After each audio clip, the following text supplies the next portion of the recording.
afternoon, everyone. For our next session, I would like to invite our chair, Dr. Ikramul Haq, Professor of Taxes, Managing Partner, and Huzama and Ikram.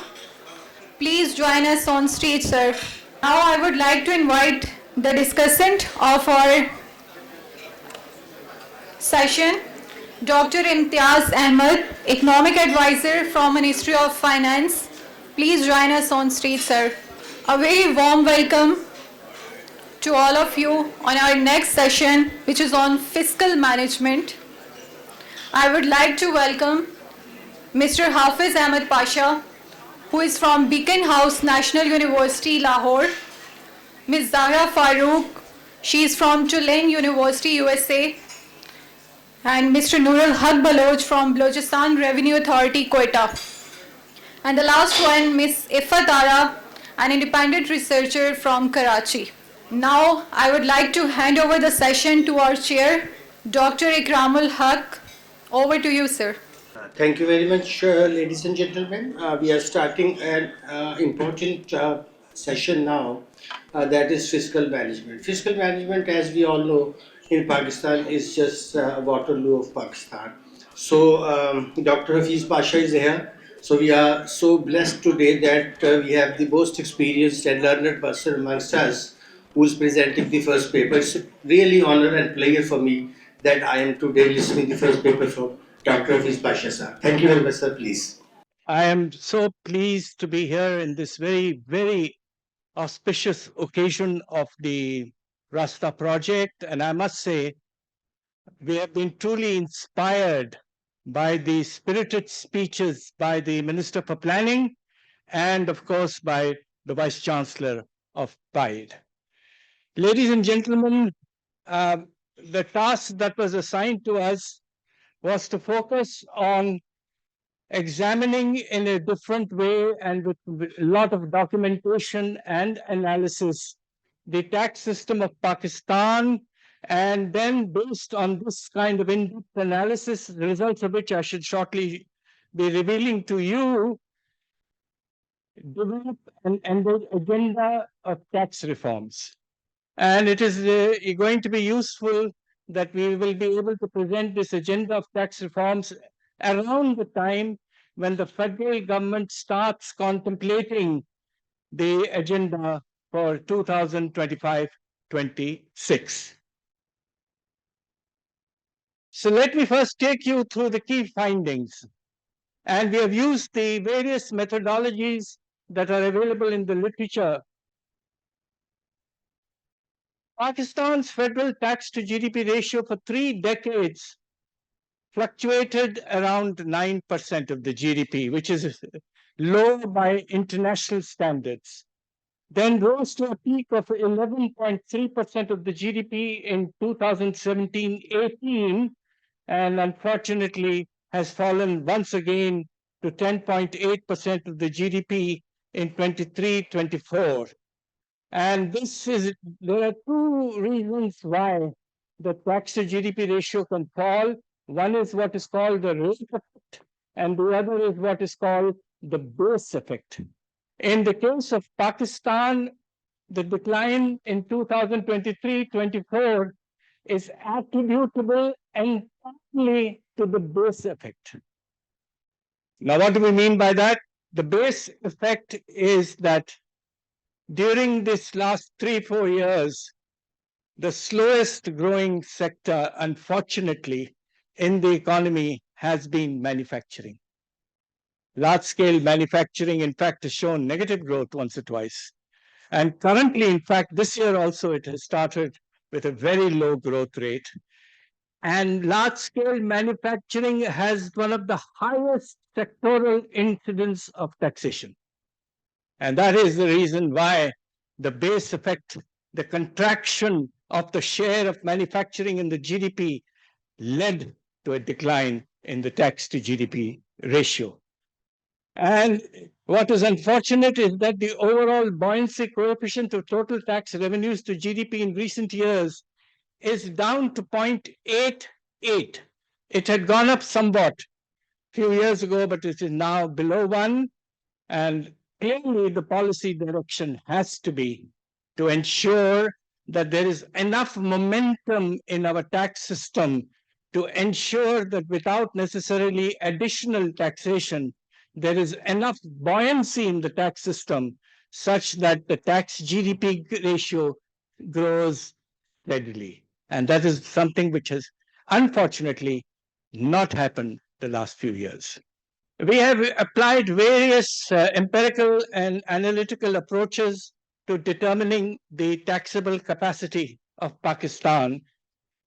And the first method is, of course, look at the trend and try and examine it in relation to variables like the growth of GDP and the share of imports in the economy, because imports are a very vital part of our tax base and so on. And it turns out that Pakistan's performance in that sense should be close to 14% of the GDP. And currently we are operating at less than, 1.4% of the GDP additional. And that means that we should be close to 12%. And in fact, we are operating significantly below that. The other international approach, which has been used in a large number of countries, is what is called the representative tax system approach. We find out from this approach what is the average fiscal performance of a sample of similar countries to Pakistan and see if Pakistan also comes close to the average of this group of 27 countries. That Pakistan's fiscal effort, unfortunately, still remains low. And according to this international representative tax system approach, Pakistan's tax-to-GDP ratio should be at least 3 percentage points higher, and approach almost 15%. I'm pleased to report to you that we have developed a new methodology on the representative tax system approach, which has been appreciated and accepted by one of the leading journals in public finance. So I have developed a new approach. The result is somewhat different, slightly lower. The methodology which I strongly recommend, and this is what is known as the tax gap methodology. The tax gap is basically the difference between what we estimate from the bottom up approach by looking at the base, looking at the characteristics of the tax base, and from that going up to estimating the tax potential. And from that, we minus the actual revenues and the concessions and incentives, tax expenditures. So the tax gap is the potential tax revenue minus actual tax revenue minus tax expenditures, which are revenues flowing on through incentives, concessions, and allowances. This is a methodology which we have developed very carefully, and I found this a very useful methodology because it makes you go right down to the base and look at the characteristics of the base. And in our 140-page report, we have developed a very careful methodology for the first time internationally on how to estimate the tax gap by looking at the characteristics at the lowest level of the tax base. The results are very striking. Personal income tax, the tax gap, ladies and gentlemen, is almost 2% of the GDP. And I have a feeling you know which are the sectors where this is the case, and I'll come to that shortly. Then the other, corporate income tax, which is only 0.4 because the evasion and the reporting of documented transactions is much better in the corporate sector. But there is still a little bit of a gap of 0.4% and needs to be closed. The gap in sales tax on goods is also quite significant at 1.3% of the GDP. And you add this up and round off, it is 3.8% of the GDP. You remember the representative tax system approach had said it was 3.1. The tax gap approach has revealed it's even higher at 3.8% of the GDP, which means that every study, every approach seems to indicate that Pakistan should try and get somewhere close to 15% of the GDP. Now, this is something which has been done for the first time, and I'm very proud that we were able to do this. What is the tax gap in provincial taxes? This is an under-researched area because somehow or the other, the provinces, despite having significant fiscal powers, have not developed the tax systems. And you'll be amazed, the total contribution of provincial governments to national tax revenue today is 7% only. 7% only. When they have taxes like the sales tax on services, agricultural income tax, urban immovable property tax, CVT, capital value tax on property, and so on. What has happened, with all due respects, is that the NFC award of 2009-10 created a bit of a moral hazard problem. The province's share was increased dramatically from 40 to 57.5%.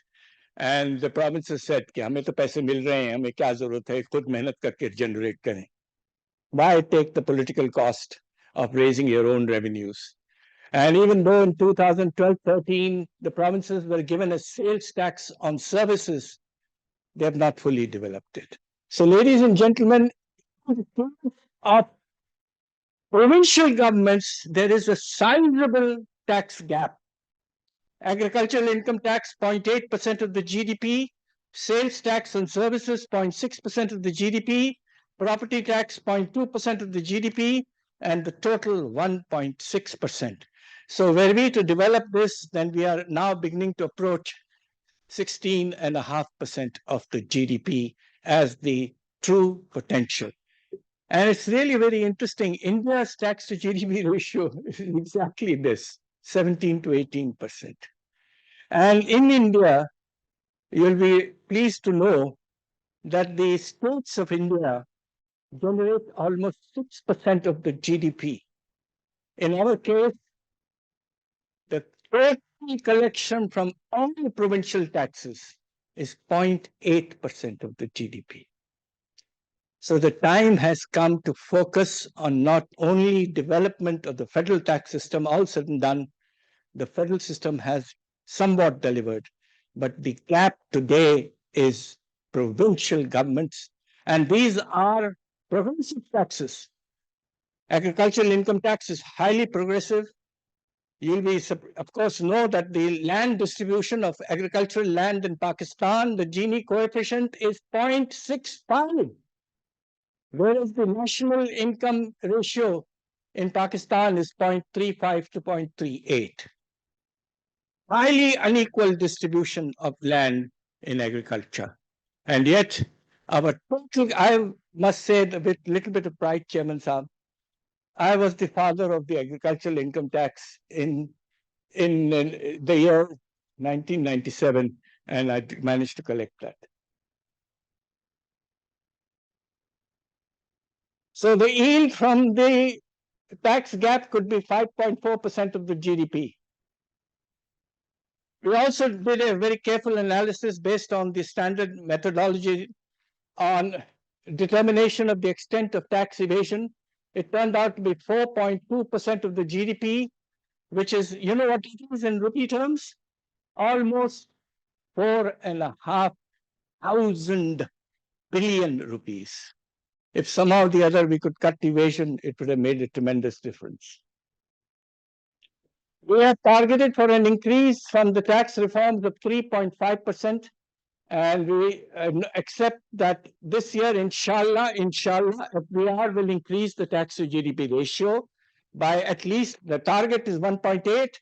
Our estimate is they will be able to get it up by 1.2, and the next 2 years, as the IMF has asked Pakistan to target for a 3% increase over these 3 years in the tax to GDP ratio. We feel we can do better, and we have set 3.5% of the GDP.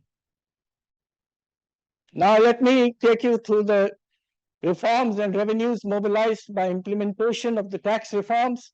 Income tax, we have 8 measures And these are all very specific. And if you were to look at the report, detailed calculations and detailed description of each reform is given. I don't unfortunately have the time to be given to take you through each one of them, but the point is that we need to focus on development of the personal income tax. Then corporate introduction of a corporate income tax, a number of ingenious new proposals, including the capital value tax on assets, minimum credit by banks to socially preferred sectors. Just yesterday, there was a statement made by an organization focusing on SMEs that there are 3 million SMEs in Pakistan and 6% of the credit only. Only 6% of the credit. Then we focus on providing fiscal incentives for investment, and in particular, with all due respects to the IMF's pressure, I was not in favor of withdrawal of the minimum tax on exports and converting it into a normal full 29% tax rate tax. Export need incentives. Pakistan was the father of the first major incentive in the 60s. Do you know what it was called? Bonus voucher scheme. It was a scheme, bonus scheme. Bangladesh offers number of incentives, including tax rebates. 20% higher exchange rate is given on exports by Bangladesh and Pakistan. Suddenly, out of the blue, we are talking of raising our exports from $30 billion to $100 billion. Suddenly, out of the blue, Pakistan decides to subject exporters to normal taxation.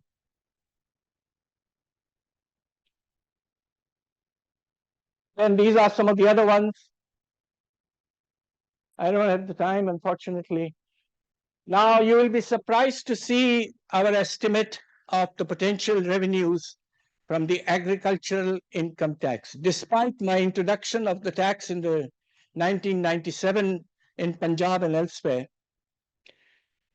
you will perhaps be surprised to know that the law exists, but the total collection from agricultural income tax is a huge 2 billion. 2 billion. 2 billion. When that sector's value added is 20,000 billion. So it's 0.00001.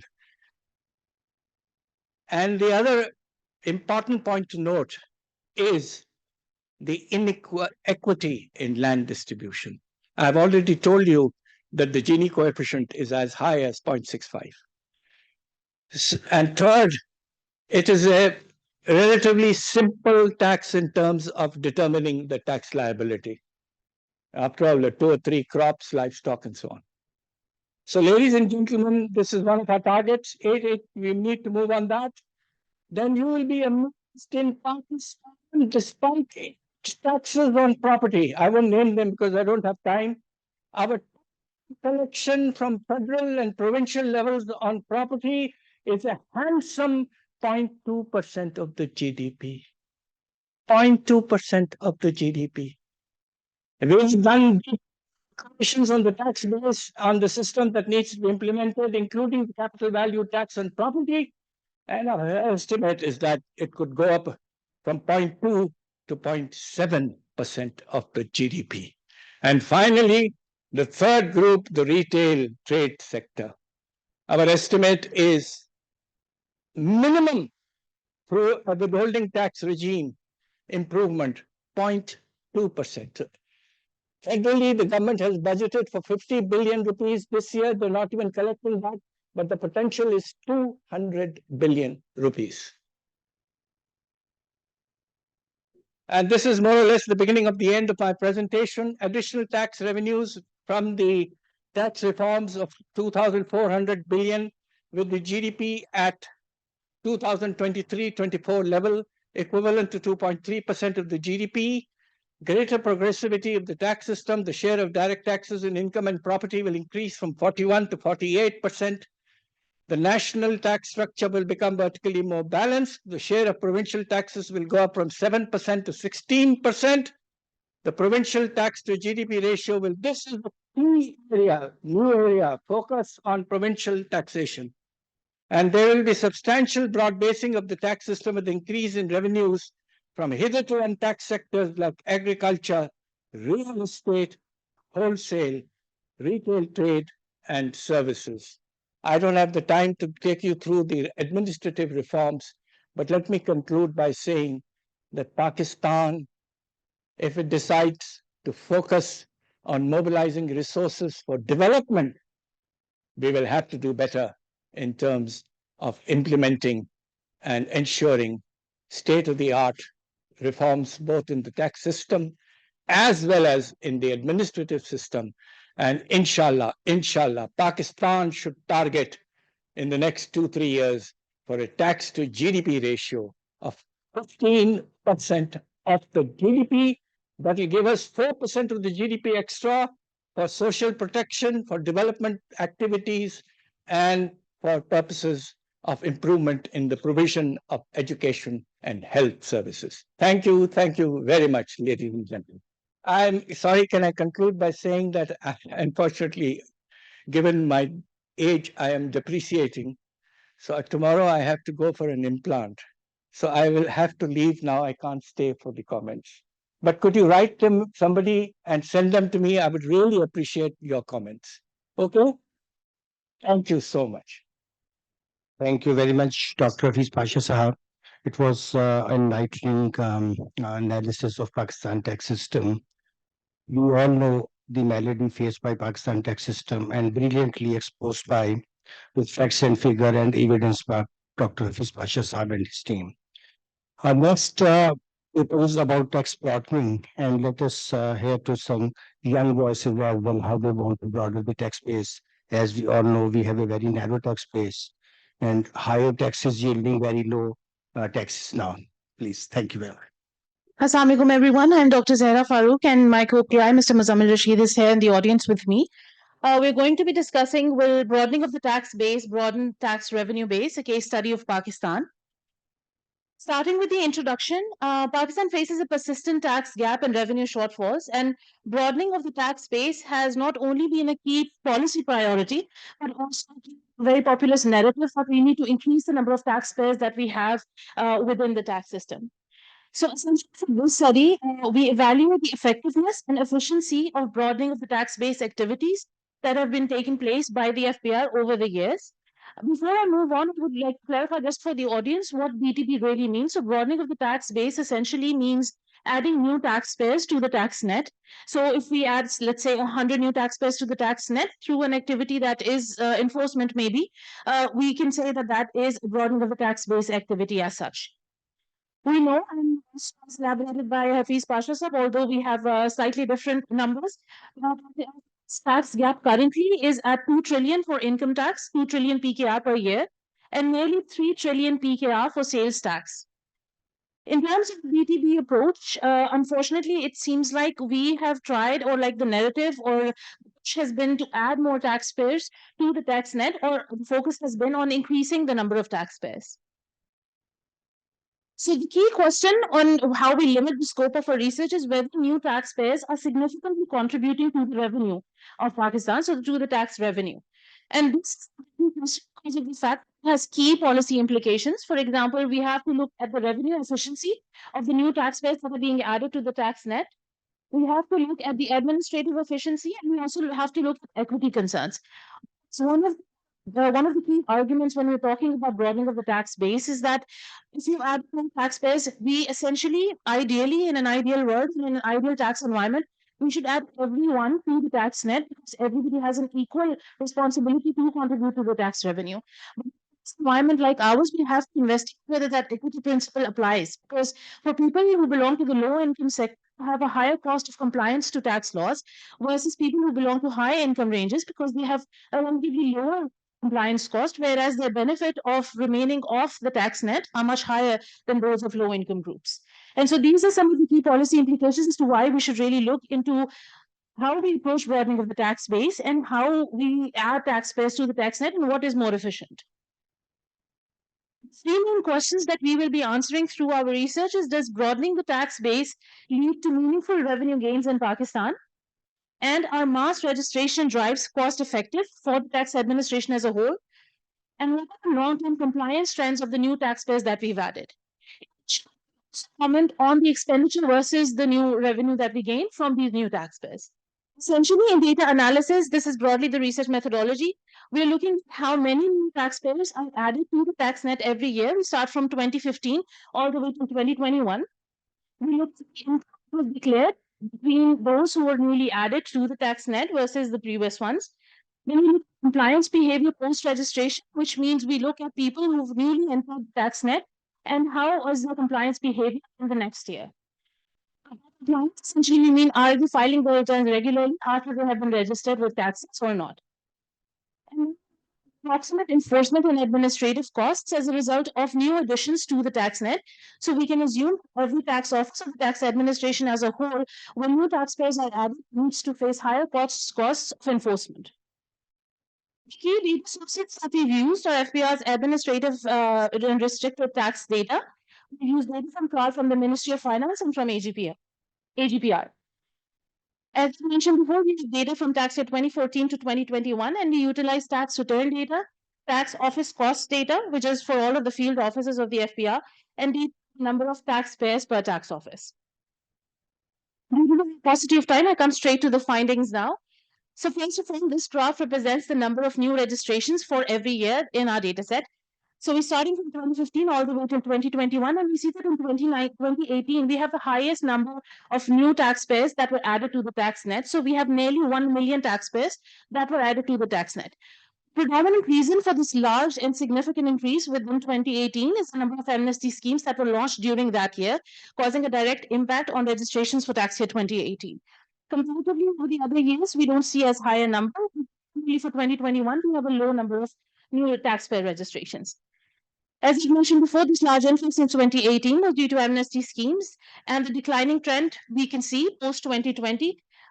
It's important to note, it's also in our report, many of the new registrants do not persist as filers, meaning thereby that they're not very compliant in the foregoing years post registration. So this graph looks at who are the new taxpayers. So what we've done here is that because we're looking only at individuals, we divide them into salaried individuals and non-salaried individuals. So for every year, the blue bars represent those individuals, the number of individuals who are salaried in terms of their nature, it is their income from salary.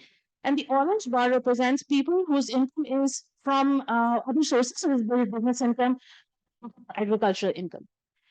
So as you can see in this graph, predominantly for every year, there's a fair balance between the number of salaried individuals and non-salaried individuals that are added as new taxpayers to the tax net. Nearly 47% every year are salaried individuals, and nearly 50 or more are basically those who are not salaried individuals and therefore earning income from other sources. Now, this is that as far as tax revenue is concerned, for salaried individuals, all of the taxes are deposited at source, which means that even if they file a return and they have no other source of income, taxes already with the government, whether or not they file a return or not. In terms of the enforcement expenditure, add taxpayers to the net adds to the administrative and the enforcement cost, and so that needs to be kept in mind. Looking at those who are not salaried individuals, which means these are people who might be filing income from business or from property or from agriculture or from other sources, we can see that this would be ideally revenue was previously untapped. So if I'm adding tax net who has income from business, I'm adding new income to the tax net, and that is beneficial for revenue. If not registered, that income would certainly escape taxation.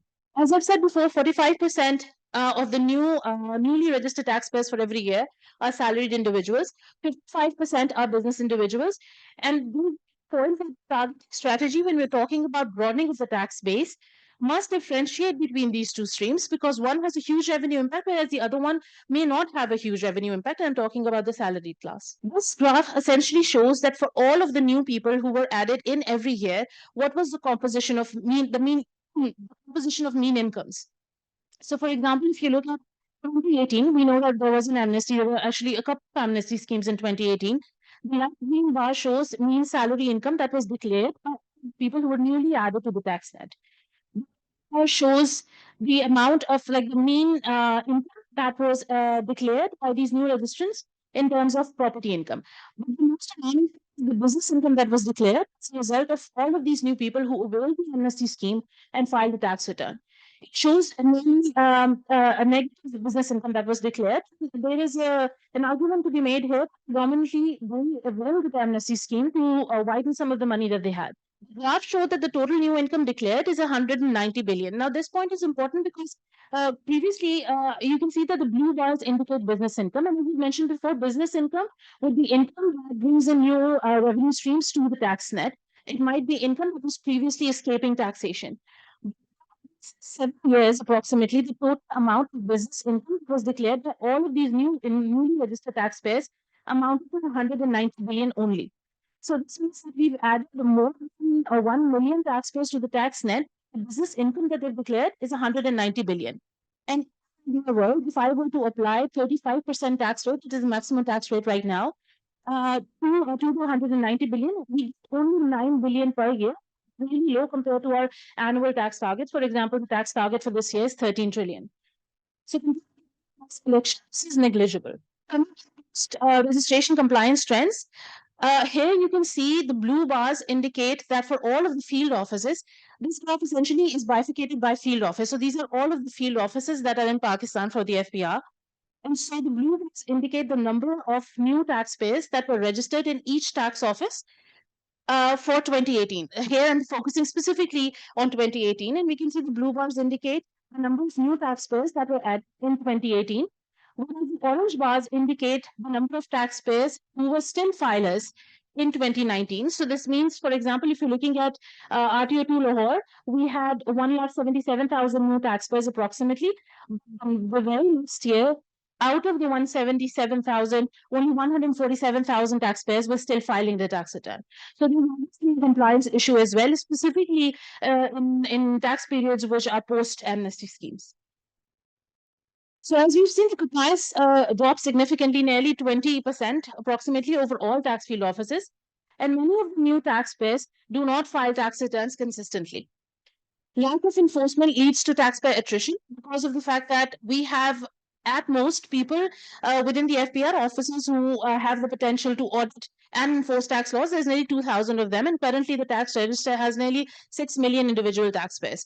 So when it's approximately 5,000 taxpayers, or taxpayer cases per officer, which makes it very hard to enforce, especially if having issues of compliance. So if we have taxpayer added to the tax net where they need constant monitoring to be able to be compliant to tax laws, that is going to cause a huge amount of enforcement capacity and administrative capacity, of which we have very limited. So in efficient use of resources, this is one of the very important points as a result of our analysis that we've come up with. This is a brief kind of analysis on the cost of enforcement versus revenue gains. We've seen just now how much of the retention we have in terms of taxpayers. This graph shows the increase or in some cases a decrease in the employee expenditure and the operating expenditure, again bifurcated by field office. So as you see, there is a small typo. So this has to say evaluating the decrease in employee-related expenses and operational expenses from 2018 going to 2019. So as we saw, the largest number of increase in 2018, and for the paucity of time, we're choosing to focus only on 2018. And as we can see, there is a significant increase in employee-related expenditures, particularly for all field offices. And that is because of the increased number of taxpayers. But again, compared with the revenue gains, which I've mentioned were nearly 9 billion per year, that is not that much. Enforcement burden is increasing, as we can see, in FBR tax offices now handle nearly 5,700 taxpayers each, because we have consideration it's not only income tax but also sales tax and FED returns that they have to look at. And then administrative costs may exceed revenue gains. I've already spoken about taxpayer retention and long-term compliance, so I move on to the main conclusions. The conclusion is that BTD alone is not a silver bullet for revenue generation, and that Pakistan must transition to a more strategic tax administration approach. This involves digitalization, targeted enforcement and compliance incentives that are key, investment enforcement must align with revenue potential. Our four main recommendations, which are actually actionable policy recommendations, is to target high income evasion using bank transactions and having a tiered registration approach where we focus first on high income individuals. One is to reduce compliance burden for small businesses so that it is easier for them to comply on their own and to leverage digital tools for compliance monitoring. The FBR is on its way to implement some of these recommendations already as part of the new reform agenda and for the 2025 plan. Thank you very much. Thank you very much, Ms. Sara Farouk. It was revealing that when you give tax amnesties, people avail that, and the loss to exchequer comes to billions of rupees, and then the very next year you see there's a drop in lines. So it was not only with the 2018 but 2019 amnesty also faced the same fate. And now there is a report in Senate of Pakistan where the chairman FBR actually presented the loss to the exchequer because of these two amnesties, and that is very interesting. I have quoted that in many of my articles. You should also have a look at that.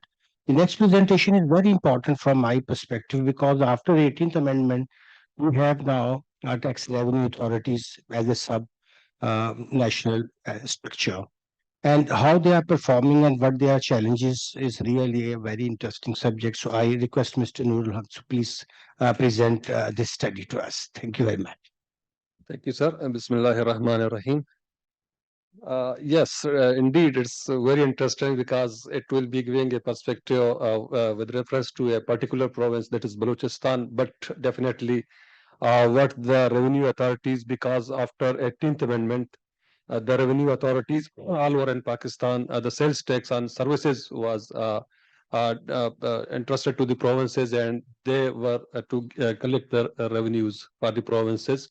Prior to 18th Amendment, the sales tax on services, especially because the revenue authorities are mainly concerned sales tax on services. So I'm talking about that. It was the FBR collecting, and after that it is the provincial governments. So for this study, which we submitted to the PIDE, and I am thankful because I am a public policy practitioner. I am not a professor, and you have been listening to the esteemed professor, Dr. Pasha Sahib and this. But as a public policy practitioner, we did try to bring some data, some evidence that how can the revenue authorities improve their the provincial government can go for a single agency.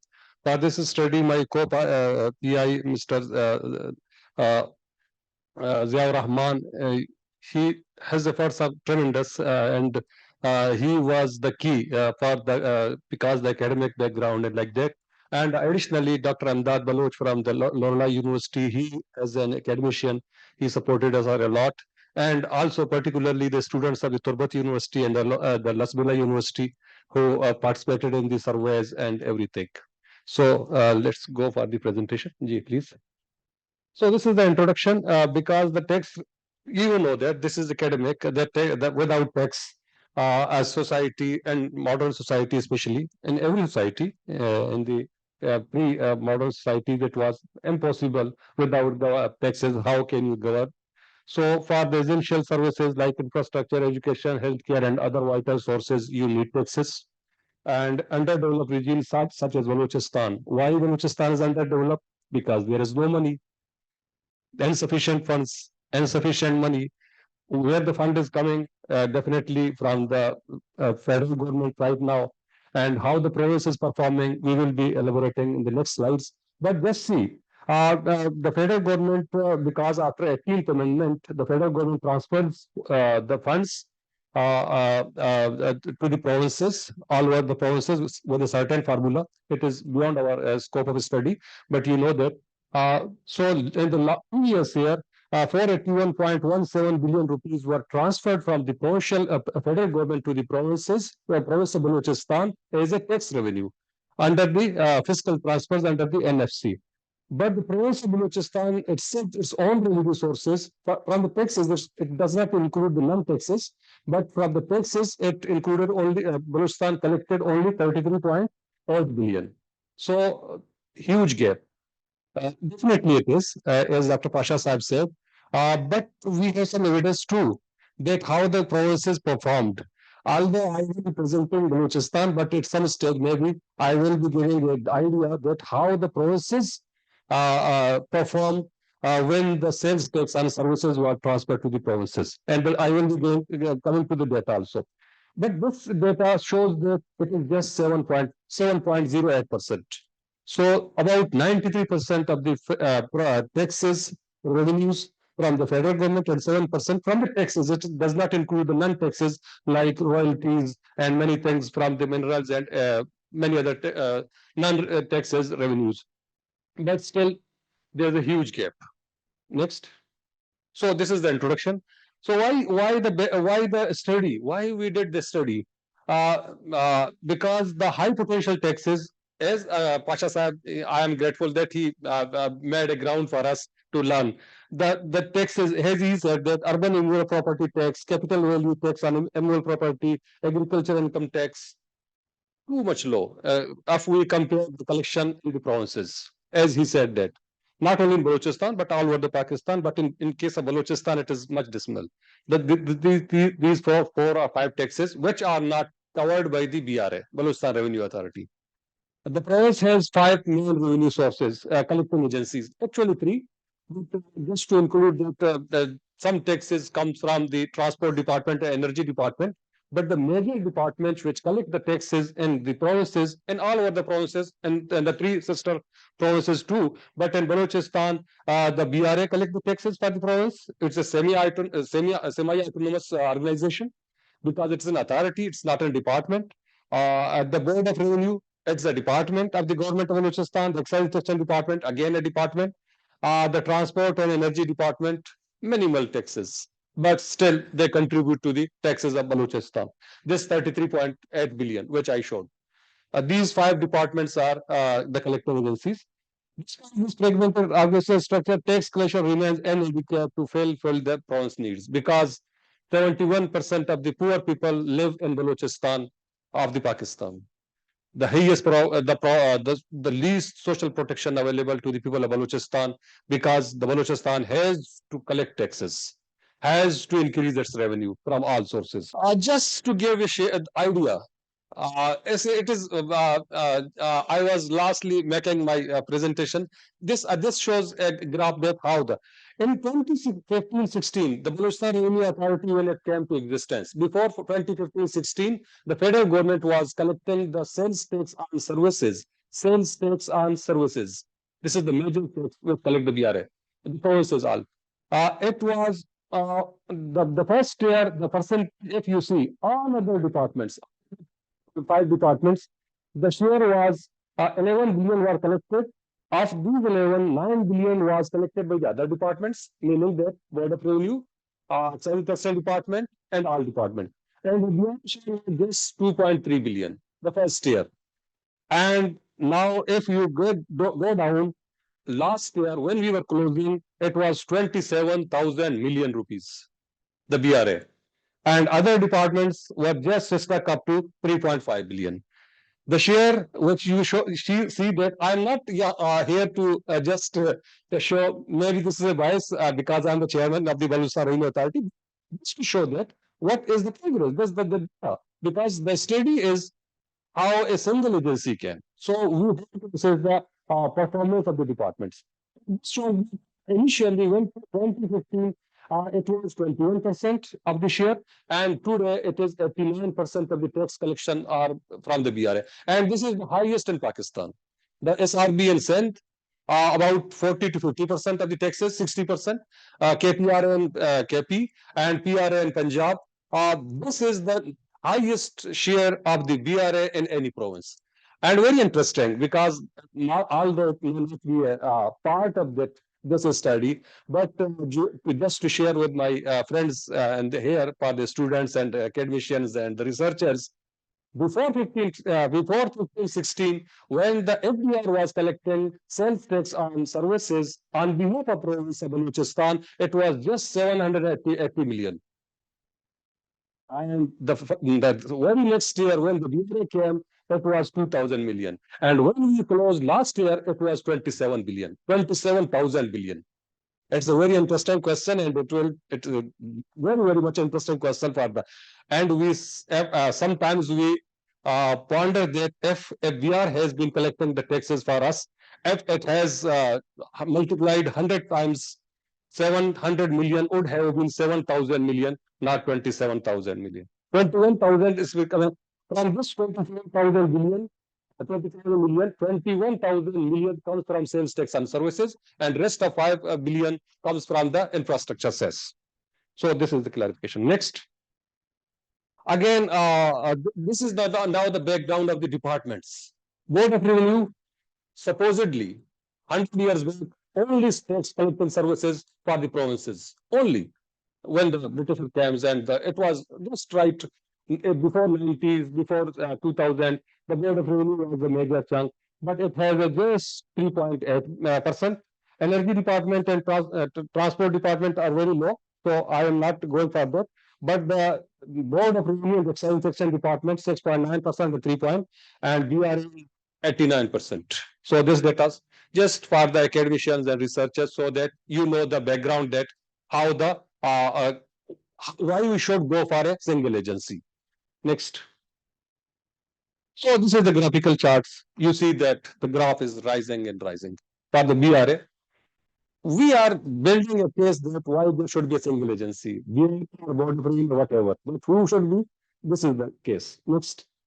So the problem statement, what was the problem? The statement was asked for this was BRA commendable performance. I am not saying that BRA is the ideal institution. No, it's not. We have written, if you go our voluminous document, you will see that there are many shortcomings and many faults in the BRA systems and everyone. But still, the province is revenue are well below its potential, because still, I will be going for some, for example, as the Dr. Pasha Sahab said, for example, for the urban immovable property tax in Balochistan, the excise and taxation department is collecting just 190 million rupees last year. And as per our calculation, which we presented to the government as the BRA, from the BRA's perspective, we said that we will collect 489 million just in 1 year from the withholding agents. And 1.1 billion will be coming from the urban property tax if it is given to the single agency or BRA, whatever you say. So this is the potential. Next, see the, for example, the energy tax, electricity duty is collected by the energy department. Fiscal collects it on behalf of energy department. It never transfers to the government of Balochistan. But we have a model. If we come to this single agency and BR is the collecting agency, we will be contributing to the provincial exchequer rather than the other system. So the division of collection responsibilities, the 5 departments. Balochistan takes administration lakes unification under a single authority. Not only in Balochistan, all over the country. There is not a single agency which collect the taxes. And just to apprise you that in the act of the BRA, the legislation says that in the PN says one day the BRA will be the single agency. So it will not have problem of our statement for today, but since it was legislated in 2015, it was said that all the taxes will be one day under the BRA. But BRA has its own shortcomings, I must admit, at this stage.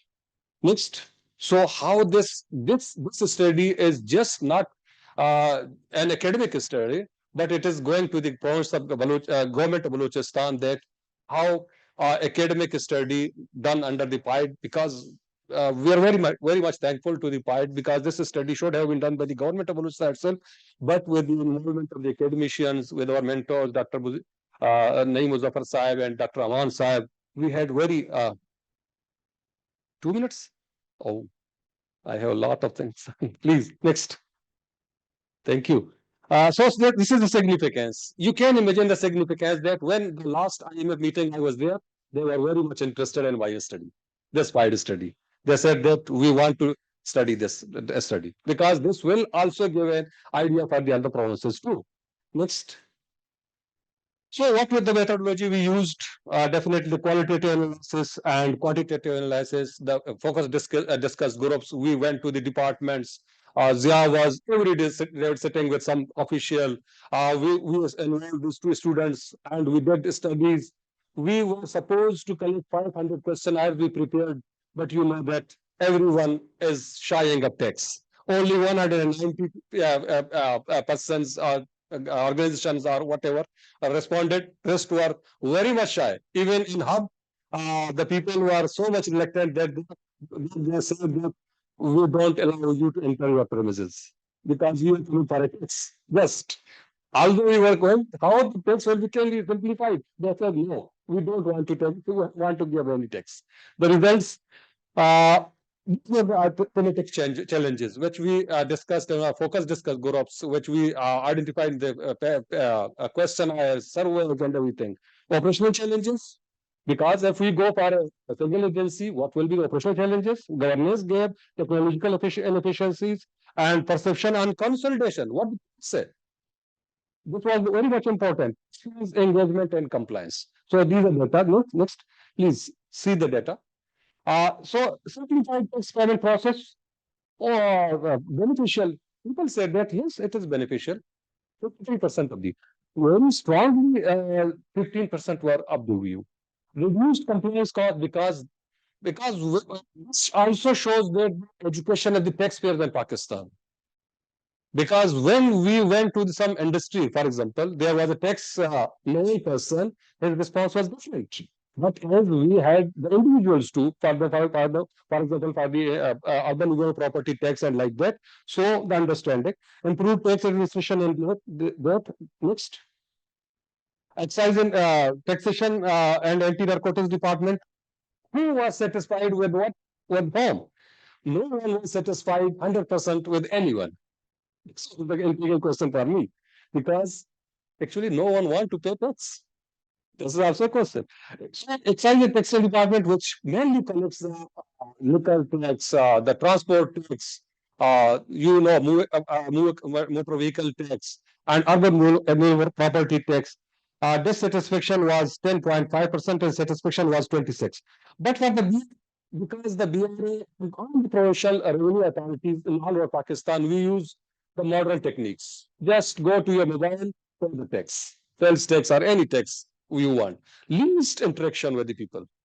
The revenue authority which can because we use the technology. But we have no offices in district. Just one single office with 100% with people, we are collecting 27 billion.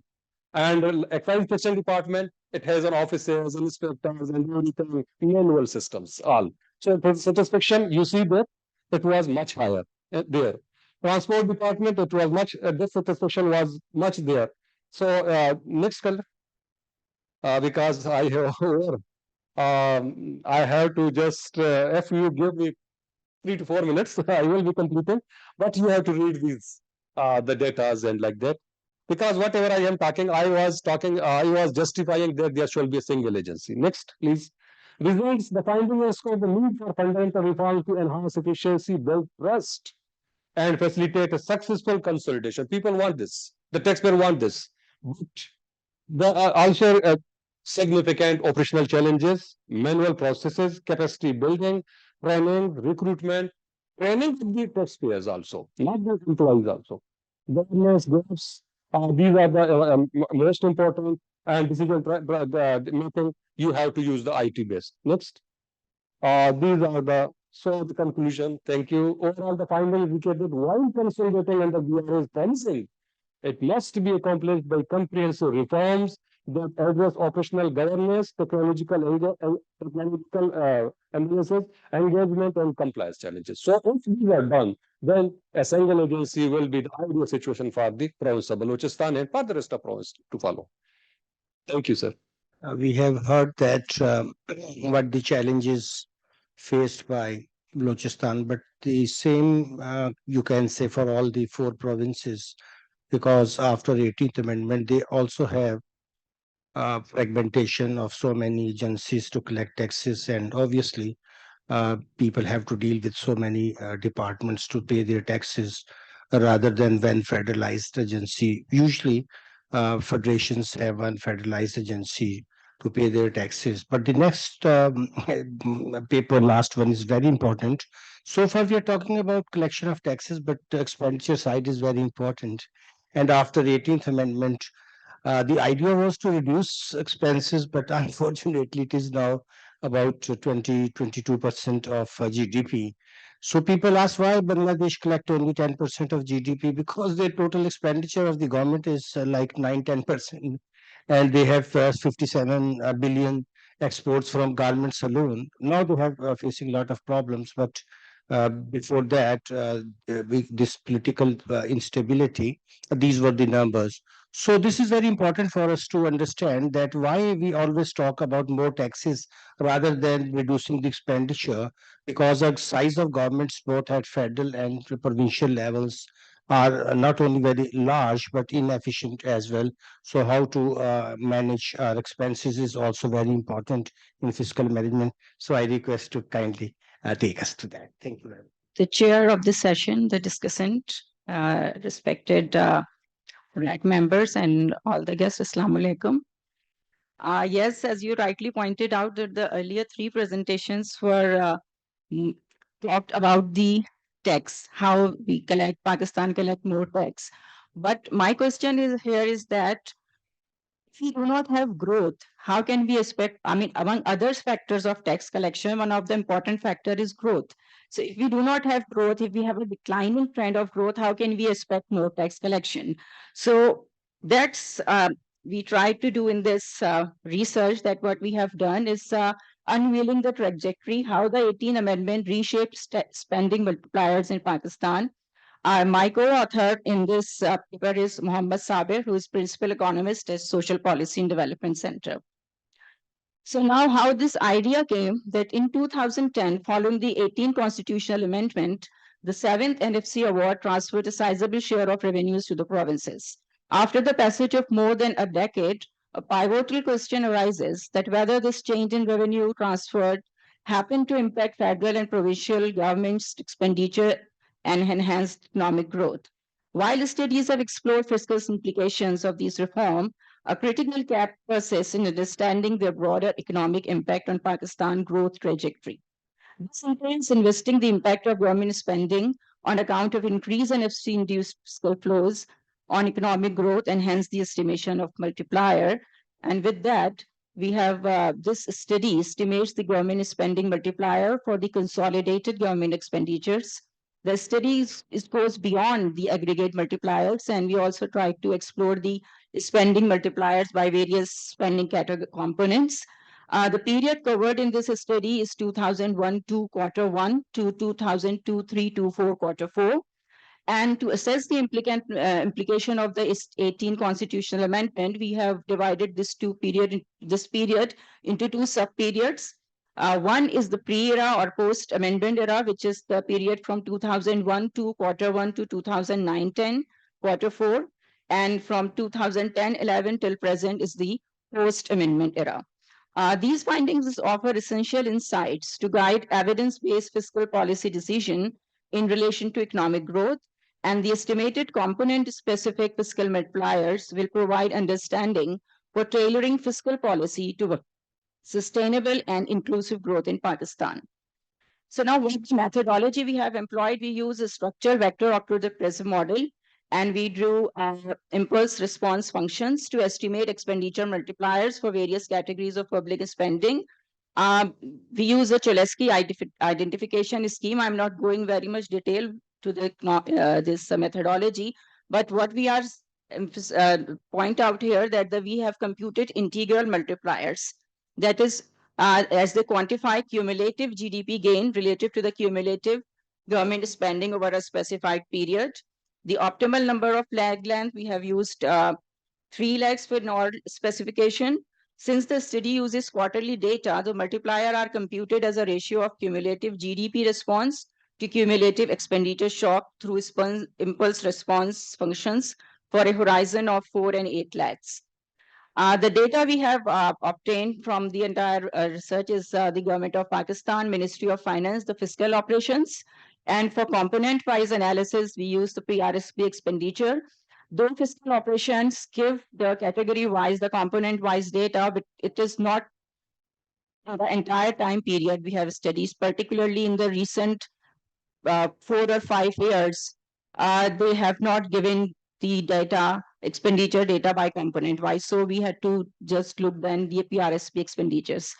So we have used the normalized, we have estimated the potential output and then use it to normalize all the variables, because this helps resolving the problems of averaging out the variables, because the studies showed earlier that variables in logs and transform the estimated elasticity into impulse response and expose using the sample average.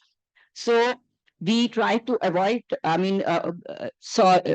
to overcome this issue by taking the normalized values of the variable. And this makes the variables in the same units, which means that there is no need for ex-post transformation. Now, before going to my results, I would just like to draw some attention on the expenditure patterns in the two periods. This slide shows the share composition of consolidated expenditure, and we see from this that the share of current expenditures, it was 80%, 81%, and it increased to 83% in the post-amendment period. The share of debt servicing, we see that it increased from 21 to 25%. And when once we exclude this debt servicing, we see that the current expenditure actually declined by 1 percentage points. And unfortunately, we see the total development expenditure declined from a 19% to 16.6% in total expenditure. The PRSP expenditure, they have showed increase from 28 to 39%. But when we looked at by component wise, we see that the higher increase occurred in health and education and law and order, and also from subsidies by 4 percentage points. This shows the growth, though the share increased, but the growth, unfortunately, we see that it's declined for every sector. Total expenditure, though we say that decline, increasing, but compared to the period pre-amendment, on average growth was 10.3%, and it declined to 4% in the post-amendment period, perhaps because of low tax base, we can say. And the current expenditure, again, we see the declining growth, but the only growth we see is here in debt servicing, which increased from 7.2% that was in the pre-amendment period and increased to 9.3%, 2 percentage point increase in the post-amendment period. The development expenditure, we see there is almost no growth. Less than 1% growth in the post-amendment period compared to the 16% growth in pre-amendment period. And in PRSP expenditure, also we see decline, and we see the higher decline in roads, highways and bridges, and law and irrigation and agriculture, which are largely the infrastructure projects, we can say. And this graph also shows, the green line shows the development expenditure, and we see how these are in the rupees trillion, and how we see that in terms of size, how the development expenditure is going after, particularly after 2017-18. In size time, in magnitude terms, they are going down. And if you look at current expenditure, total, there's a blue line, and the black line shows current expenditure excluding debt services. And we see from the since 2000, when you see the gap between these two is continuously increasing. That's showing that how much debt servicing over the period has been increasing. Now with the other factors, macroeconomic performance also plays a critical role in shaping the spending multiplier, as macroeconomic stability influences the impact of public sector spending. So the literature point out some major factors. For example, the income level means the higher the income in the country, the higher the developed country, it's likely that the country will have higher magnitude, higher size of multiplier, and the low income economies tend to have low size of multiplier. Exchange rate flexibility tend to reduce the size of multiplier because it absorbs the expenditure shocks. Increase in public debt tend to reduce the multiplier size and the degree of monetary policy accommodation, which they mean that the low rate of interest tend to impact positively. Now, in case of Pakistan, when you look at this table down, the Consumer price index, the inflation increases, it was 8.7% on average, goes up to 10%, more than 10% in the post era. Policy rate growth was 0.6%, more or less stable over the period, but we see 7.8% growth in this policy or interest rate. And you know, in pre-era, the highest rate was 14%, while in the post era, the highest interest rates went up to 21%. This I'm talking the average of the entire year. And the debt to GDP ratio also went up from 51% to 66%. And the exchange rate also fluctuated a lot, that it from 4.38 to rupee dollar rate to 9.6%. So with that, we come to the multipliers. So what we have found here, that these are the total expenditure. These expenditure includes debt servicing in it. So we say that 1 rupee, the multiplier value in the pre-era is 0.4. It means that when we increase, give a shock of to total expenditure by rupees 1, then the GDP will increase 0.4. And the modest size implies limited capacity of public spending to spur growth due to constrained fiscal space. But in the post-era, we see 2.1% in the 2.8 multiplier, which means that 1% increase in total expenditure gives rupees 2.8 increase in GDP. So this implies a strong short-term stimulus, but these gains disappear in the second year.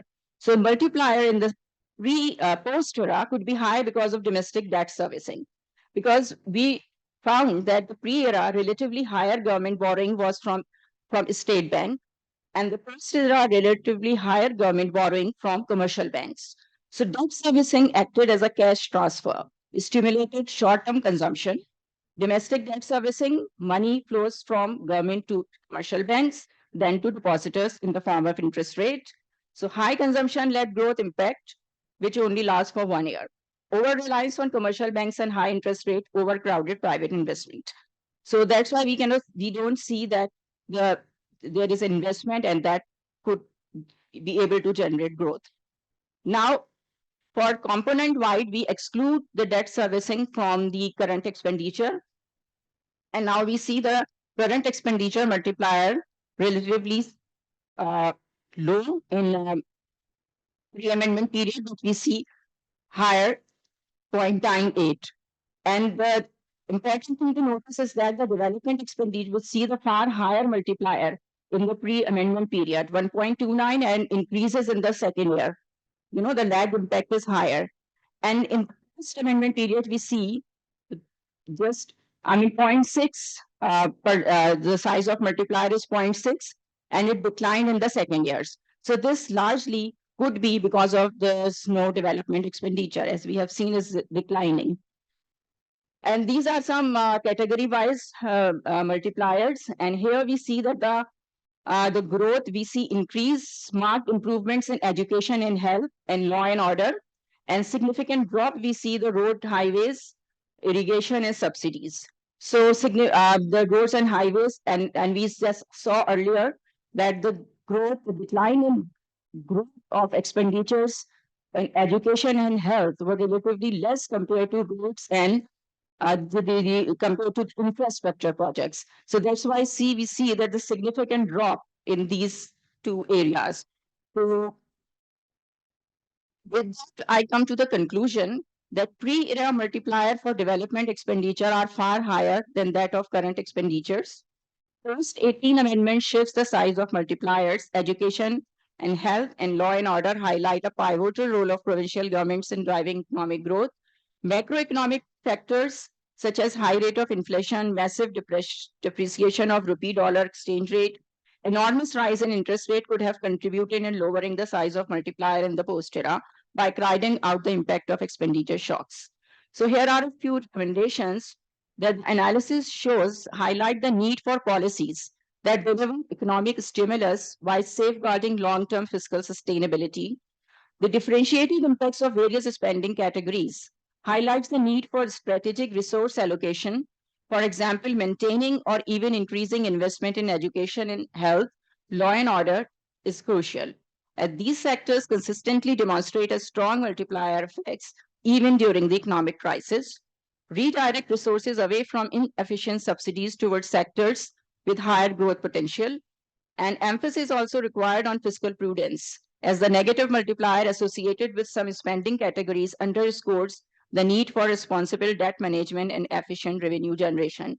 And lastly, it's need to adapt spending strategies during the times of exchange rate fluctuations, fiscal stress, inflation, and the macroeconomic performances of the variable that can mitigate potential negative impacts of impacts and maximize the positive effects of government spending. So with that, I thank you all. After Dr. Imtiaz Saab's comment, I will open the house for question and answer. But just I'm just making one comment that, of course, quality of spending is so bad, even in social sectors in Pakistan, that we have to see that whether only increasing the number is okay, or we have to ensure, because health and educations are going down generally. So we should also discuss these issues. So now I request Dr. Imtiaz to kindly give his comments on these four papers. Bismillahir Rahmanir Rahim.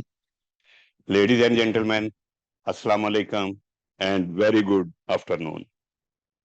First of all, I would like to thank Vice Chancellor PIDE and his team for inviting me as a discussant in today's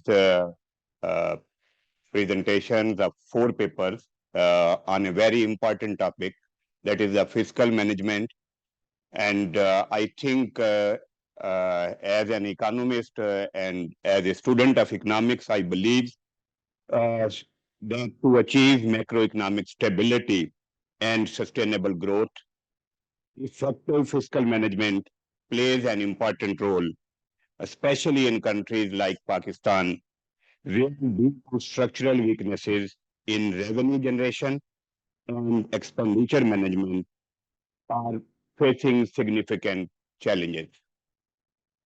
I must appreciate the insight discussions by the respected authors on four papers. Obviously, these four papers focused on various challenges facing fiscal management in Pakistan. Each of these studies provide valuable contribution, offering policy recommendations to address fiscal challenges. Now coming over to first study, although I have made very comprehensive and detailed comments on each study, but I think due to very limited time, I just precisely mention few points, and I will convey written copy to Dr. Fahim and other management of this event. They will convey to the authors. So just to save the time, I will just take almost 10 minutes. So then floor will be open for discussion. So first of all, Dr. Hafiz Pasha's and his team paper. The study make a valuable contribution to tax policy discussion and policy proposals. It offers the actionable reform proposal, including broadening the tax base, enforcing agriculture income tax, harmonizing value-added tax across goods and services, and approving enforcement. I just like to mention the latest development. We have a national tax policy, a National Tax Council, and Executive Committee of National Tax Council. So, provincial governments and federal government have recently made the fiscal pact. Under that fiscal pact, they are making various efforts to enhance revenue and to make efficient use of expenditure.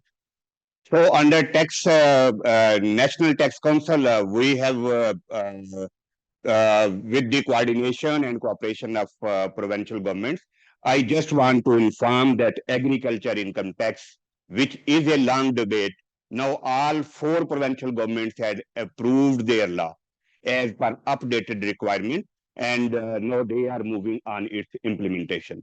So some of the reforms which we have seen today, obviously they are under implementation.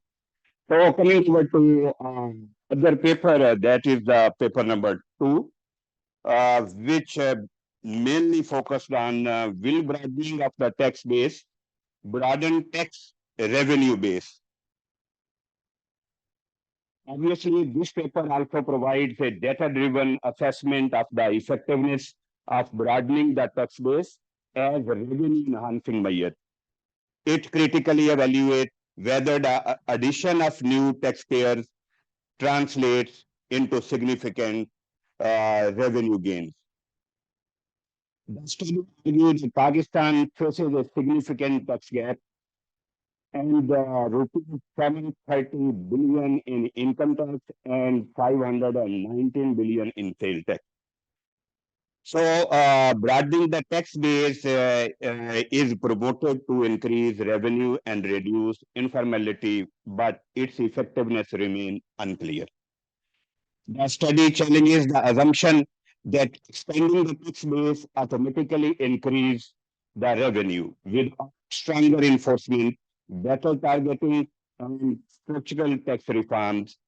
Broadening the tax base efforts yield low return and increase administrative burden. The study used strong methodology and made a significant empirical contribution. A more comprehensive cost-benefit analysis, deeper political economy insight, and a broader focus on policy incentives may strengthen its findings further. Future research should evaluate alternative revenue-enhancing strategies such as progressive taxation, reducing tax exemption, and enhancing enforcement capacity. Now coming over to third paper, that is on the single subnational revenue collecting authority, and Nurul Haq Baloch and his team. And I must say that Nurul Haq Baloch Sahib and his team, they are working very hard. And we are working in a National Tax Council under a team, and they are very much dedicated to their work. Their study reveals that provincial tax collection is fragmented across 5 agencies. As mentioned, Balochistan Revenue Authority, Board of Revenue, Excise and Taxation Department, Transport Department, and Energy Department. It also presents a complex detail of governance, operational, and technological barriers to tax consolidation. This study underscores the urgent need for tax reforms in Balochistan to enhance political revenue autonomy and reduce dependence on federal transfers. The study makes a valuable contribution to the debate on subnational revenue reforms in Pakistan. Its policy proposals require further empirical validation. Future research should incorporate quantitative fiscal impact assessment, a deeper political economy analysis, and a broader sample base to strengthen policy recommendations. Coming over to last paper, that is the impact of 18th Amendment on fiscal management of the country. The findings of this study mainly focus on fiscal policy debate in Pakistan, providing empirical evidence on the impact of decentralization on government spending effectiveness. Using a structural VAR model and found that development expenditure multiplier declined post-amendment while current expenditure multiplier increased. Paper highlights that education and health expenditure have strong multipliers, reinforcing argument for increased social sector investment. Finding shows that development expenditure multiplier have weakened post-amendment, indicating governance and fiscal constraint. Contrast between a high short-term multiplier and low long-term multiplier suggests inefficiencies in project implementation. Documents changing spending pattern. It does not consider how governance quality or institutional capacity might influence spending effectiveness. The study could benefit from incorporating indicators of public financial management quality, efficiency, and project execution capacity. It estimates multiplier but does not conduct a sensitivity analysis under different economic conditions, such as high or low inflation, monetary tightening, or other conditions. Importantly, if we look at all these four studies, we can say that these four papers offer valuable insight into Pakistan's fiscal challenges, along with highlighting the complexities in tax reforms, expenditure efficiency, and decentralization. At the end, I must like to say that Pakistan Institute of Development Economics has arranged a very good discussion on fiscal management of the country. And obviously, recommendations of these four papers providing useful suggestions, either you are as a student, researcher, or you are working in any government organization. And obviously, these recommendations and PIDE, such initiative are providing a platform for academia, researchers, and policymakers to move on a more evidence-based and research finding suggestions. Thank you very much. We have 30 minutes for scheduled lunch time. Now it depends upon questions whether you want to reduce this time or increase. But I always encourage critical questions. In the end, I will just make uh, my observations in 5 minutes because constitutional political economy is the subject which should be taught these days because now we are moving from hardcore economics when we come to policy decisions that we should have constitutional political economy perspective because constitution is placing a lot of restrictions on a lot of things and that perspective in Pakistan is largely missing in our discourse. So I will tell how constitution impacts our fiscal things in the end just for 4 or 5 minutes. So questions are most welcome. Thank you, sir. The first one is by Pasha Saab's study.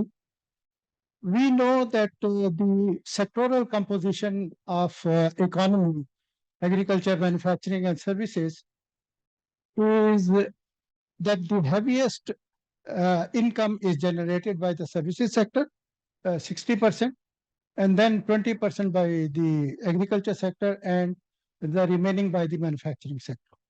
However, the tax contribution is fairly lopsided. Less than 1% of total taxes are generated from the agriculture sector.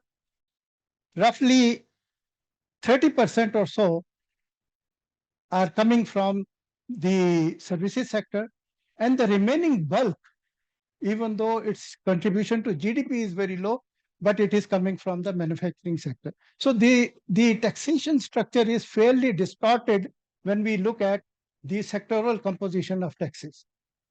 Now, given this situation, I have wished that Pasha Saab bhi koi apni sectoral composition karte, and so that we are able to see that Balochistan, for example, how much Balochistan agriculture sector contributes to Balochistan's GDP and manufacturing to Balochistan's manufacturing and so on and so forth.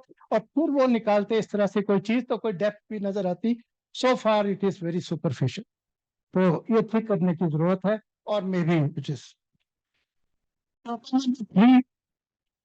जिसमें के researcher बाइस बड़ा seriously नजर आया, वही उस organisation को help कर रहे हैं, वही उसके ऊपर रिसर्च कर रहे हैं और वही एक्सपेक्टेड रिजल्ट आ गया कि जी मैं सबसे अच्छा हूँ. तो ये तो मुझे बड़ा अजीब लगा. एनीवेज, आपको एक बात बता दूं कि बलूचिस्तान की टैक्स टू एक्सपेंडिचर रेशियो, यानी रेवेन्यू जो कलेक्ट करता है बलूचिस्तान और जो वो एक्सपेंडिचर करता है, जिसको हम ओन सोर्स रेवेन्यू कहते हैं, इट इज ओनली 6%. बाकी 3 प्रोविंसेस की ओन सोर्स रेवेन्यू की रेशियो जो है वो अराउंड 10% है. इसका मतलब कि वहां पर टैक्स कैपेसिटी भी ज्यादा है और बलूचिस्तान में टैक्स एफर्ट भी बहुत लो है। अदरवाइज ये 4% का गैप ना होता, उसके ऊपर कुछ इन्होंने तवज्जो नहीं की। नंबर 4 पे मेरे कंसर्न ये है कि ये जो इतने बड़े बड़े मल्टीप्लायर निकाले हैं पोस्ट जो अमेंडमेंट के 2.8%, जरा इसको रिविजिट कीजिए, they appear to be on the higher side. Thank you ji, और क्वेश्चंस ले लेते हैं, and then people can answer according to whatever. Doctor, please, sir. Thank you. All four papers were good, important toward our economy. On third paper, I think as they show that the efficiency of PRA including is good, but the alarming is just the other sectors they are reducing. So what are the reasons being expert of tax collection? Because it's also alarming for our economy.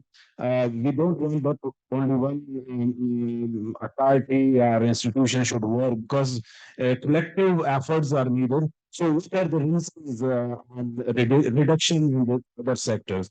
And on the other, as a layman note, yeah, technically I'm saying monopolies are always bad for economy. And layman में कहते हैं कि don't put your all eggs in one basket or something. So what are the notes on these comments? And last but not least from the panel, that in our country, as they told that in Ab, even people who are not willing to open the doors.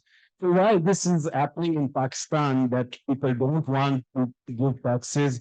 And there are examples in the world that people are willing to pay their taxes. So what's the reason behind this? Thank you. Sir Mahmood Khan. So please. Thank you very much. Very interesting papers. I would appreciate all of the authors. I'm sure that they have put all their sincere efforts. A few comments, as Dr. Attar has rightly identified from the first paper. When we specifically talk about increasing the revenue, only from the revenue perspective, what we miss on the other side is that there is an economy from which the resources are going to be collected. So if you simply put focus in terms of increasing the rates, even plugging the loopholes in terms of identifying potential bases, it might retard the growth. So I would like all the listeners here also to please refer to our work, which we have done under the guidance of Dr. Ikram al-Haq on the Tax Reforms Commission, in which we took the growth first and we proposed that let the economy roll out and then the collection would happen. And we have proposed a number of reforms which were unfortunately on the opposite side of what the report has actually recommended. I'm not criticizing, because these are all debatable points. Increasing the withholding rates, identifying potential withholding rates is going to cripple the economy, because it does not help. It rather kinds of create breaks in terms of how the businesses are managing. What we have to think about is before the revenue, how the revenue is collected. The system needs to improve, evolve.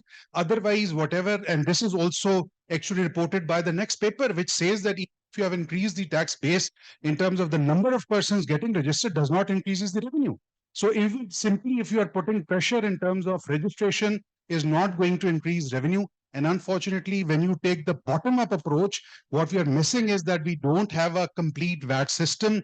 There are no refund systems. Actually, the system does not work like the most ideal system in Pakistan. So before suggesting something that this is the odd revenue potential which we can collect by simply looking at the economy numbers, is not going to solve our problem. And now the second aspect with regards to what the second paper has identified, I would also their comment on it, that there is also an element of the audits in the FBR system before increasing the base. What about how we are collecting from the existing system? If you look at the audit notice values and the collection thereof, it would be decimal, I think, maybe 1% or 2% of the total value which has been identified. So before tapping in more, how about improving the system? And that is something from where we can start off. In the last paper, a small comment, actually, when you take the SVAR approach from the Cholesky decomposition, what you're missing is that there is a structure of how the fiscal side of the economy works. There are multipliers based on the elasticity of spending and the revenue collection. So I would like to suggest that if you can take the Blanchard and Perotti proper decomposition on the order how the VAR is set, that would also identify better multipliers. That's my comment. Thank you, Khalid sir, for your question. I think your observation is pretty accurate. Also, thank you for appreciating the paper and the contribution as well. In response to your question, where you've very correctly highlighted the effect of correct enforcement or more efficient enforcement on what we get out of the taxpayers that we already have registered. I actually have a separate paper also on tax audits and how impactful they are in determining tax evasion. This is very important because if once we give this perception that we do not have adequate enforcement capacity where we can detect evasion, there is an actual theory by Ellingham and Sandmo which states that taxpayers would have even more of an incentive to evade, even those taxpayers who are in the tax net.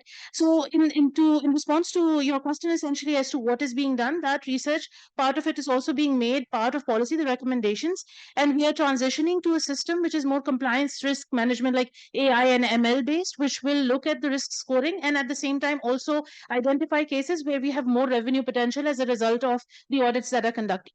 And simultaneously, we're also increasing our auditing capacity, or like in terms of enforcement efficiency, we're aiming to increase that as an organization as part of the FPR.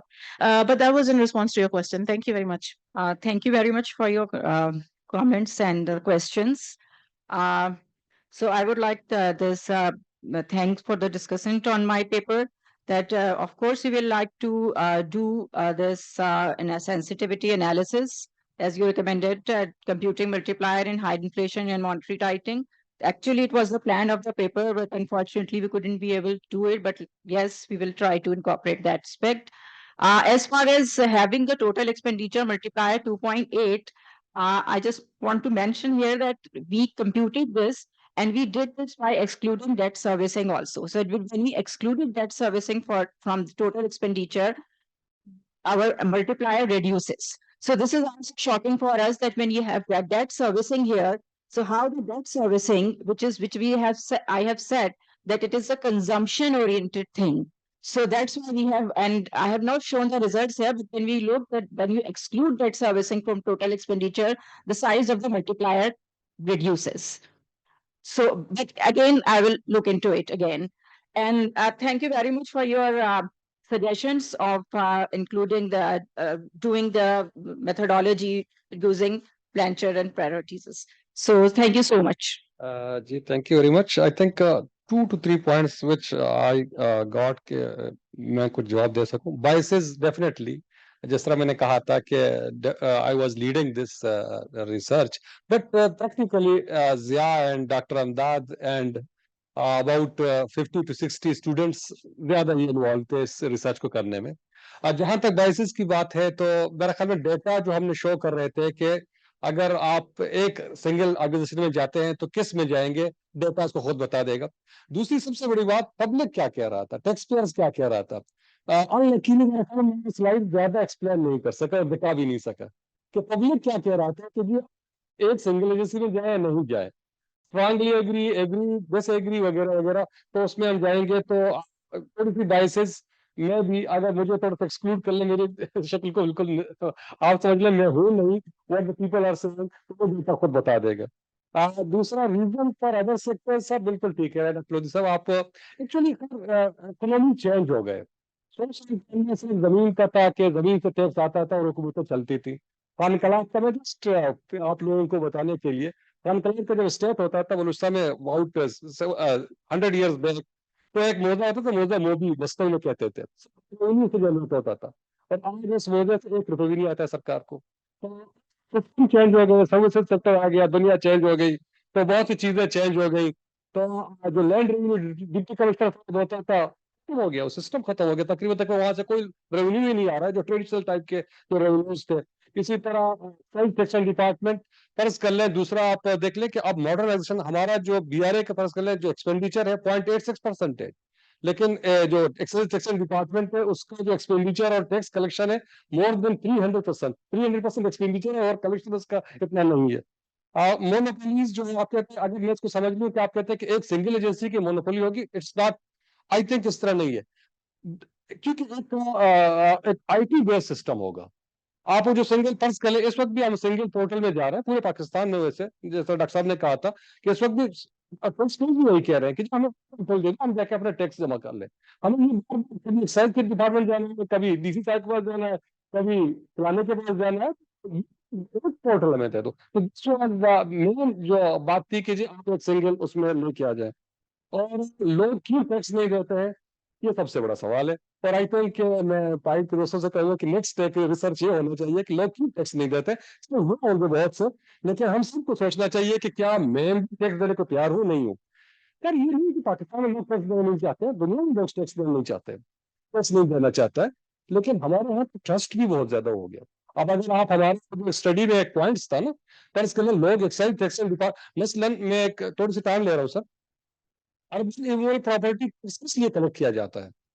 Urban immoral property tax 1958 का tax था, even उससे पहले अंग्रेज के जमाने में था। ये म्युनिसिपल कॉर्पोरेशन को या एक अर्बन काउंसिल को कहा जाता था कि जी आप सर्विसेज दे रहे हैं, सफाई कर रहे हैं, बहुत सी चीजें दे रहे हैं, आप उसके लिए टैक्स कलेक्ट कर ले। मैं बलूचिस्तान के कंटेक्स्ट में आपसे बात कर लूं, 19 करोड़ रुपए एक्साइज टैक्सेशन डिपार्टमेंट जमा करता है, अकाउंट होल में जमा हो जाता है। जिस इदारे से जिस लोगों से टैक्स लिया जाता है, वहां कोई सफाई का निजाम या वो नहीं है। जब सिस्टम आप कैसे हो तो लोग टैक्स क्यों देते?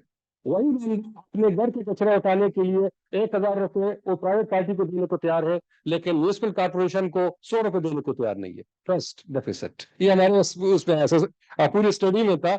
टाइम कम था कि हम एक्सप्लेन नहीं कर सके, लेकिन बहुत इंपॉर्टेंट पॉइंट्स थे कि अगर फर्ज कर लें एज ए चेयरमैन बीआरए बाइसेस था कि एक सिंगल एजेंसी बीआरए होना चाहिए, मे भी एक टैक्सेशन डिपार्टमेंट हो जाए, मे भी बोर्ड ऑफ रेवेन्यू हो जाए, कोई भी इदारा हो जाए, there should be a single agency. Thank you, sir. Question was very pertinent. Quid pro quo for taxes is very important. Though in these studies we have not discussed what the quid pro quo is. अब मैं जरा उर्दू में थोड़ी सी 5 minute आपका वक्त लेते हुए इसको खत्म करना चाहूंगा आज के सेशन को। जो मैंने अर्ज किया था कि ये जो टैक्स का निज़ाम है, इसके ऊपर एक हमारा आईनी ढांचा है।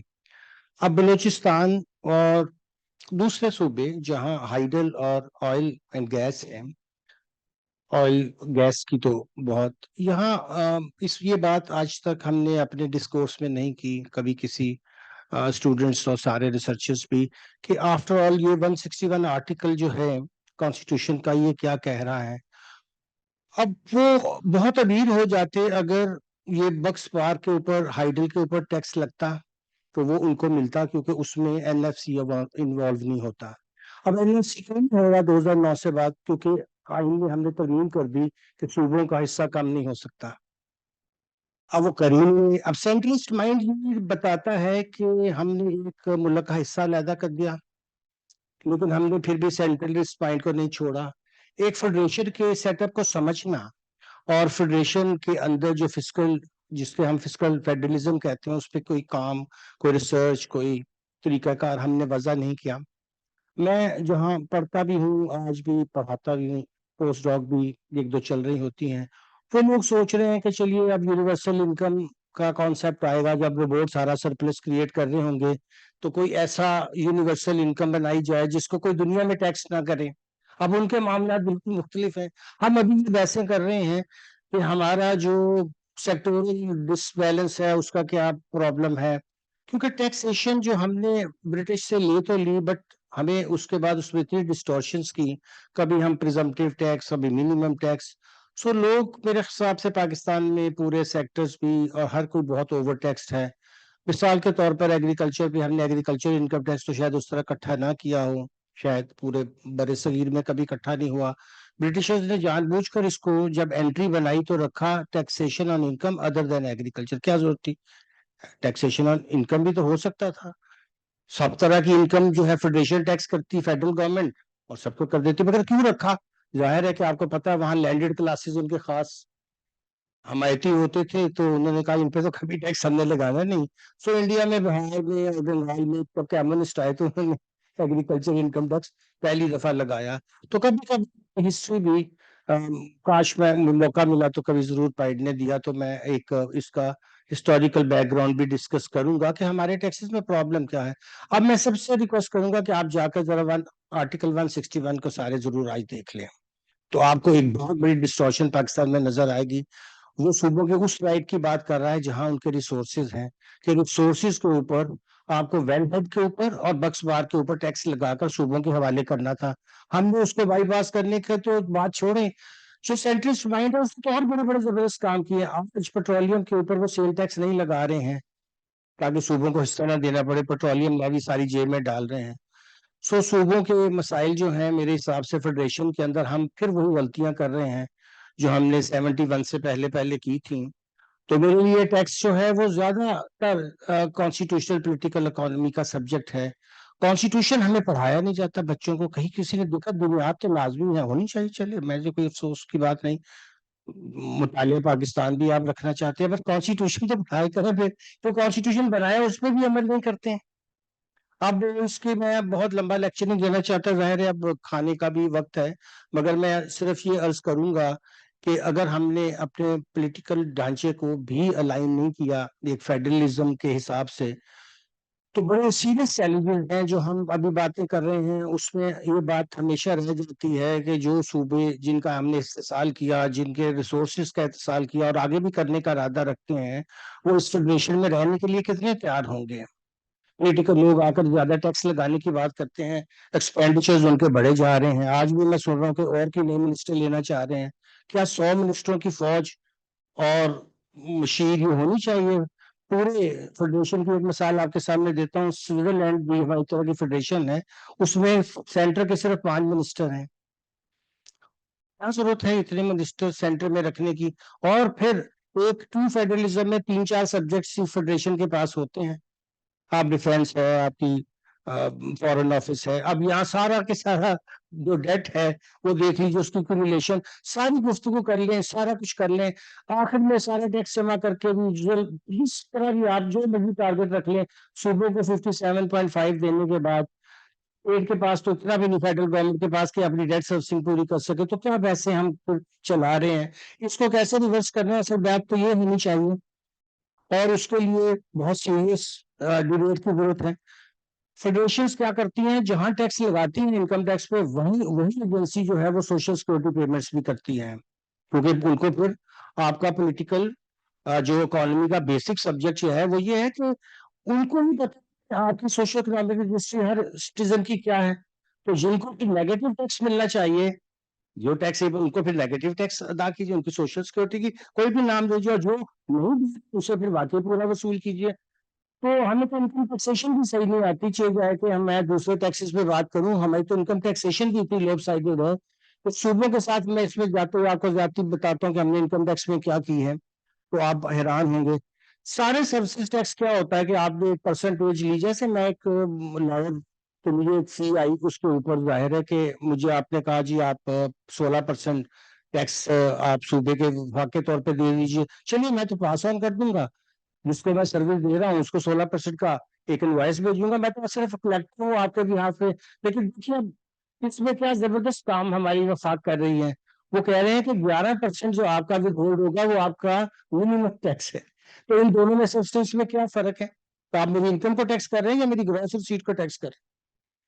तो ये हरकत अगर मैं यहाँ बयान करने लगूँ तो मेरे ख्याल में लंच भी हमारा लेट हो जाएगा, मगर मैं जाते हुए ये जरूर कहूंगा कि हमें इसके ऊपर बड़ी सीरियस रिसर्च करनी चाहिए और डिबेट करनी चाहिए, और स्टूडेंट्स को खास तौर पे जो कॉन्स्टिट्यूशनल पॉलिटिकल इकोनॉमी है उसके स्पेशल कोर्स अब पाइड में भी और दूसरी यूनिवर्सिटियों में भी रखने चाहिए। बहुत बहुत शुक्रिया, मैं इस सेशन को खत्म करता हूँ।